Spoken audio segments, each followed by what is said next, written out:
இன்று நான் தம்மிடம் 3 வினாக்கள் எழுப்புவேன்.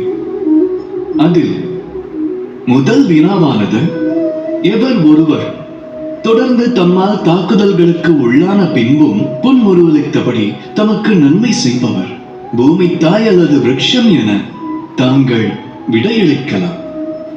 இரண்டாவது கேள்வி, எத்தகைய ஒருவர் தாமாகவே உரைக்காவிடினும் அனைத்தையும் அறிந்து கொள்பவர், சுயமாகவே உணர்ந்து தன்னல பாவமின்றி தமக்காக உடன் உதவி புரிபவர், சகோதரன் அல்லது நண்பன் என்று தாம் கூறலாம்.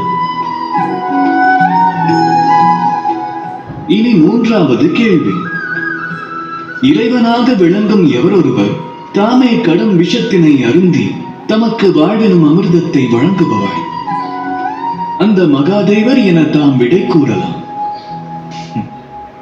இவைகளை தமது விடை என்றால் இவ்விடைகள் யாவும் தவறாகும். இவ்வினாக்கள் அனைத்திற்கும் உறுதியான விடை ஒன்றேயாகும். அந்த விடை தாய்.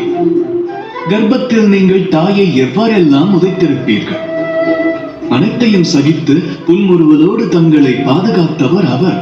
தாங்கள் எதுவும் கூறாமலேயே தம் தேவை பற்றி அறிபவர்.